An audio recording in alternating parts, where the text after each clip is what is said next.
Now this is the kind of stuff I'm talking about, okay? You got Cali Dragons, huge hype around them.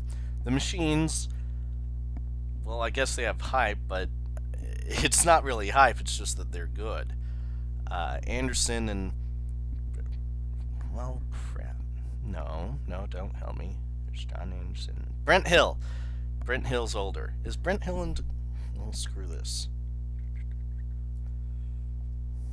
Okay, Perez, that's good. Brent Hill. Yeah, Brent Hill sucks. Oh. Lol. Good.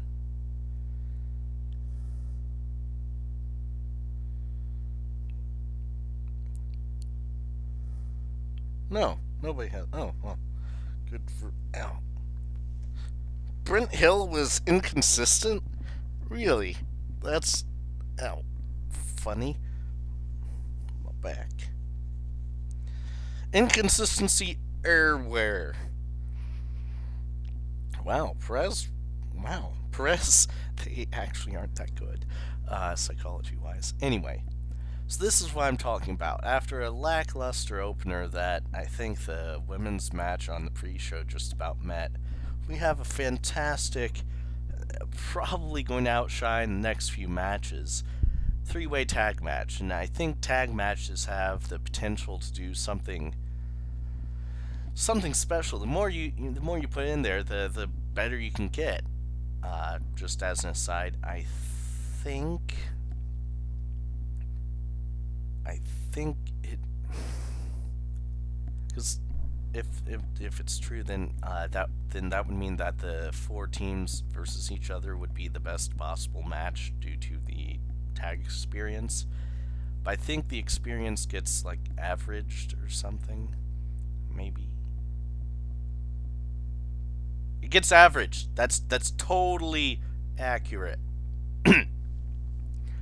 So you got some great tag matches over the years, the Machines and the New Wave, and this is pretty good. High Concept. This is the first time we've seen them together. We've seen them in TCW. They did some great work over at Supreme, and here they don't really lose a step. In fact, well, I guess I'm skipping to the end. In fact, they actually win the titles on Greg's debut. Benny Elmo, whatever, he's fine. He did. He had a nice debut as well. It's surprising to see the Dragons actually end up getting eliminated first, because with the hype around them, really what you'd want. Well, see, the problem is you got two baby faces, one heel team in the match. You gotta have the heel at the end, because Dragons versus Concept. Dragon Concept, that'd be a cool team. Stable, I don't know. Those two, the problem is that you got all the excitement over Black joining with Benson. So you got High Concept reunion, huge moment, right? And then you got the Cali Dragons, new champions, young guys. Everybody wants to see them do well or falter.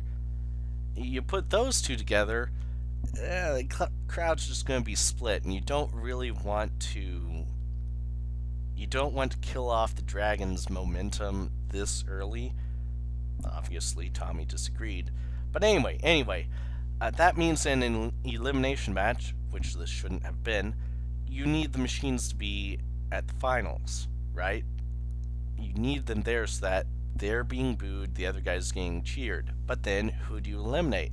High Concept, veteran team, very popular, most popular guys in the ring.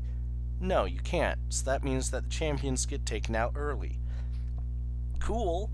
We're going to have new champions. That's awesome, but we just recently did. So I don't know about that. I mean, the match quality, ignoring that, was great. Yeah. Match quality was great. It's just that as far as what we cared story wise, as far as the fans, the general aura cared, it was nothing special. Because you either screwed over the champs by killing them off, or you screwed over High Concept by putting them in the match.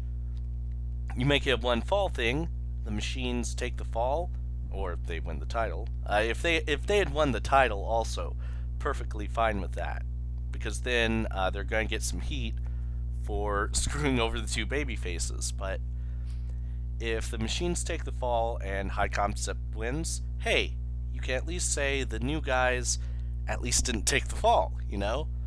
So that'd be a thing. The new guys being the Cali Dragons, not the High Concept, which actually are. Just ignore that, okay? So I call questionable booking decisions on this, but you can't really have gotten a better match from these guys.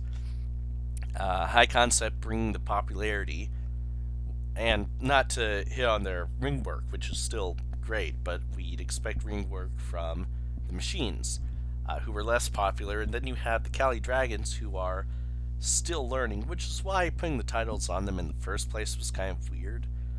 But they aren't as popular yet. They aren't as good yet.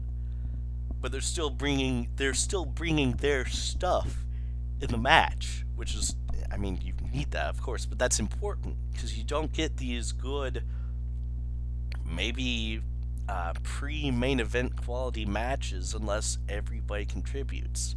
And I know there are exceptions, sure, people are going to throw them at me, but screw you guys, okay? I'm speaking generalities here, and generally speaking, you don't have a debut against new champions of the same alignment, okay? Because it just messes with the whole chemistry with the crowd thing, and you saw that here.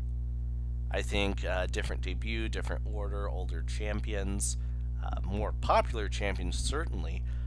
We would have, we might have match of the night here, and we didn't. Which, well, I hope we didn't.